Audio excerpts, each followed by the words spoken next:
Is the escalation with Russia about to turn into a World War III? By now you've heard the news, a new standoff between the United States, NATO, and Russia over Ukraine.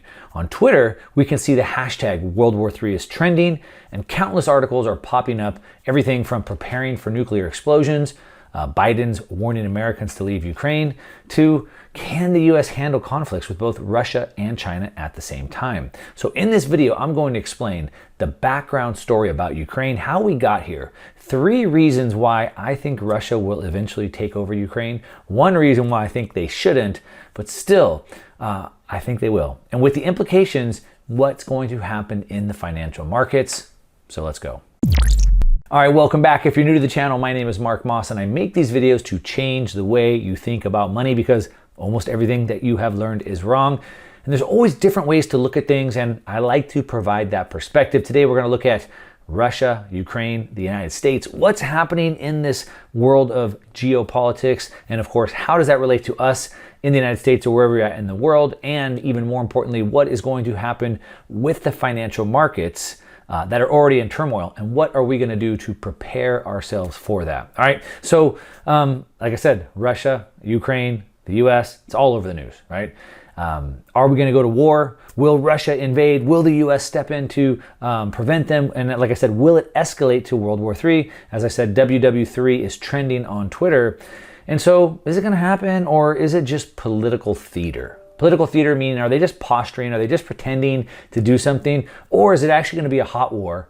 A hot war being one that actually leads to shooting. Well, to really understand this, you know that we need to go back in time. We need to go back into history to learn a little bit about Ukraine, Russia, and even more importantly, how did we get here? All right, so the first part of that is, how did Russia and Ukraine get to here? To this point where things are boiling over. So over the last several hundred years, the last several centuries, Ukraine has been a part of Russia on and off, all right? The most recent instance was when Ukraine became part of the Soviet Union back in 1922, 100 years ago. Now, during the early years of Soviet rule in the 1930s, millions of Russians and other Soviet citizens migrated to Ukraine, and in 1954, while both countries were still part of the Soviet Union, control of the region of Crimea shifted from Russia to Ukraine. And when the music stopped for the Soviet Union in 1991, when the whole USSR fell, Crimea was part of Ukraine. All right, that was 1991. But if you fast forward to late 2013, we saw that Ukraine was openly playing with the European Union. Now, following the fall of the Iron Curtain, Ukraine had to have been probably the slowest moving economy of all of Eastern and Central Europe. Many of Ukraine's about 44 million citizens, which to put that into perspective, 44 million citizens in Ukraine is about the same amount as of the people that live in California, about 10% more of the people that live in California, but they missed out. So Ukraine wanted to get some of that economic growth, some of that pixie dust, some of that free-flowing capital that had been going around, and they had missed out on it because they were aligned with Russia rather than the West. But when it emerged that Ukraine's government was in talks to sign an agreement with the European Union that would have then put it on the path towards greater economic integration with the West, then this is what opened the door to military cooperation with the West, and it was just too much for Russia. They didn't want that. Now, in the past, Russia had used its flow of natural gas to get Ukraine to do what it wants, kind of the carrot or the stick, if you will. And this time, in addition to the implicit threat of holding back natural gas, Russia also offered a $15 billion aid package to Ukraine. Now, the country's president called off the deal with the European Union and soon fled the country for, wait for it, Russia. That's right. Now, Russia has historical links to Crimea, and the threat of Ukraine going west were the justification for Russia when then finally in early 2014, it finally decided to march in and it took Crimea back from Ukraine. Of course, when that happened, the whole world got mad about it. You know, why is Russia going in and bullying? Why are they taking over? Of course, the US made a big deal about it. They slapped a few sanctions on Russia and called it a day. That was about it. And this brings us to where we are now. All right, so Putin in Russia, he wants NATO and the United States to basically redivide the European continent. And he also wants the US to agree that Ukraine, Georgia, and other Russian neighbors won't join NATO. And then they want to pull NATO troops back in Eastern Europe. NATO had agreed not to continue moving closer, which of course they have. And so he wants them gone. You get everybody off of our border. He basically wants everyone to pull back and to be where they were around the late 1990s, before the fall of the Soviet Union. So in other words, Putin wants to pretend, in geopolitical terms, that the past 2 decades never happened. I don't know if that's going to happen. Now, hopefully that gives you some perspective so you understand the history and the backstory. So now that we understand that, let's look at 3 reasons why I think Russia will actually invade Ukraine. So, number 1, Ukraine matters way more to Russia than to anybody else. All right? When Russian troops marched into Ukraine and annexed Crimea in 2014, the rest of the world didn't even seem to care, right? They cared, Russia did, but no one else did. They threw a fit, a couple sanctions, and that was it. But Russia cares about Ukraine sort of like the US cared about Cuba in the early 1960s. The reason why is the US government didn't want Russia in Cuba because it was so close to the United States. They didn't want them to be able to form some sort of attack or have weapons there. And the same is true that Russia doesn't want NATO so close in Ukraine. I mean, with everything else that's happening in the world, the US and Europe have limited bandwidth for a poor country, especially one that has lousy luck of being in this buffer zone, this geographic buffer zone with Russia. So I don't think the US or NATO really want to risk getting into a war with Russia if they were to move on Ukraine. Past history tells us this, and I don't think there's any real motivation for them to do that. Now, what I would expect, and actually, I think Joe Biden actually let this slip at a conference. He said, we expect them to move in and we'll respond. And so what I would expect is some economic sanctions. There's a lot of what we call saber rattling. If you do this, we're going to come really hard. Come really hard with what? Come really hard with economic sanctions. Now, the last time around, sanctions imposed by the United States and Europe made it, they made it more difficult for a handful of extraordinarily rich Russians, but that's about it, right? In recent years, the Russian economy has done a pretty good job in reducing its reliance on imported goods, so sanctions aren't really going to affect normal Russians that much.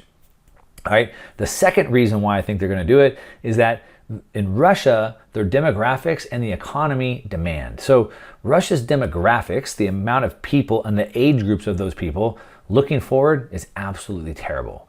Their population is aging too fast. They haven't had enough new births coming up behind them. They haven't done enough immigration to bring in new people. And their demographics looking forward are forecasted to drop by 50% within the next 80 years. I don't think Russia can handle that. A drop in their population by 50%. They need people to come in to keep the population going, to continue to provide economic activity for the people getting older. And so this actually motivates Russia to make a move. They need this. The third reason why I think Russia has Europe really between this rock and a hard place is that Europe gets a lot, over almost 40% of its natural gas from Russia, which is of course the world's second biggest producer, and it accounts for about a quarter of all European electricity generation. What makes the matter even more complicated is that a significant portion of that gas flows through, you guessed it, Ukraine. So Europe's dependence on Russian energy is a huge piece of this as they hold it over Europe. And of course, Russia needs the revenue from the sale of its natural gas almost as badly as Europe needs the natural gas to keep its lights on and to keep the heat on right now in the winter so people don't freeze to death. So because of this, Russia has the leverage in this equation, and the EU can't risk being turned off by Putin. All right, so those are 3 reasons why I think they will. Now, why shouldn't Russia invade Ukraine? Well, for one, I would say they shouldn't invade Ukraine because it's so small. It's just not worth it. The total economic output has barely even doubled over the past 30 years. Meanwhile, the neighbor, Poland, is up 6 times in that same time frame. Russia has more than tripled, and even Germany, which is a big developed country, has grown even faster than that. So, Ukraine is so small. Their economy is about as large as that of Nebraska, which is the 34th biggest U.S. state by GDP. So they're tiny. Also, Ukraine is the second most corrupt country in Europe, only by Russia, and that's according to the Transparency International's Corruption Perceptions Index. They're also the continent's second poorest nation as well.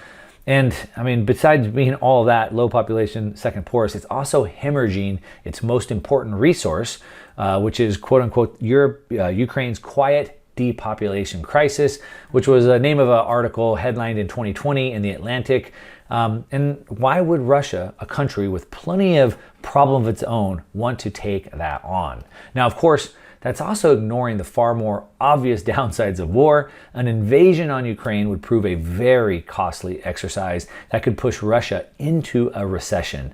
Russia would have to provide basic services for millions of poor residents who live in its newly acquired territory, and even a limited Russian offensive could lead to a significant refugee crisis. An invasion would also trigger the mother of all sanction regimes and turn Russia into a big, chilly North Korea and Iran, at least from a perspective of international investment and capital flows. And it would also put tremendous pressure on, what's already a very slow economic growth they have, and potentially could put the popularity of President Putin down in the tanks. Now that we've kind of framed this up from a historical perspective, why they wouldn't want to do it, what would the markets do, right? The global markets are already a mess. We have this energy crisis happening all over Europe. We have the pandemic crisis that we're obviously dealing with. We have populism uprisings and protests happening all over Europe, all over the world, really. In the United States, we have the Federal Reserve threatening to take the punch bowl of liquidity away, and that's already got the markets really turning down really sharply. And so historically speaking, when the markets start crashing, what comes next? Historically speaking, when the markets start crashing, war is the next step. So it's pretty logical that this is what comes next if they want to hide and kind of cover this up, shift the focus in the direction. It's kind of like, hey, the markets are crashing. We're reversing course on all our policies on mandates. We don't want to look bad. So, hey, look over there. We got war going on. Now, if we want historical context on wars with Russia and Ukraine, we don't have to look back that far. Like I said, we can just look back to 2014 and the annexation of Crimea, which was mostly ignored, like I said, by not only the world, but it was also ignored by the markets. I think this time would be different because really the U.S. and NATO is really talking about trying to back up this with their own words, really come in with the military. And a hot war, again, one involving shooting, if that were to happen, especially between two of the world's two biggest nuclear powers, it starts escalating. It starts escalating very quickly with a bad outcome for anyone involved. And of course, nobody wants that. The 2014 annexation of Crimea was mostly ignored by markets. Like I said, but it would be different this time. Even if the US and NATO won't back up their words with military hardware, a hot war conflict involving the world's two biggest nuclear powers would spiral into something far bigger and much more quickly, even if no one intends it to. In the meantime, traditional safe haven assets like cash, US treasuries, and gold would likely be the short-term beneficiaries of any escalation of the conflict, and we've already seen gold doing extremely well. On top of that, Russian stocks, among the world's cheapest already on a valuation basis, will probably just get cheaper. And the country's currency is already down 10% against the US dollar since late October, will probably just continue to weaken. Also, no one should be considering Ukrainian sovereign bonds. They're already trading as if the country was already in default. And if Russia did invade Ukraine, missing a bond payment would probably be the least of their worries. That's what I got. What do you think? Do you think Russia will invade Ukraine? And do you think the US will go to war, or will they just back off and slap sanctions? I'd love to hear what you think in the comments down below. Of course, as always, give me a thumbs up on this video if you like it.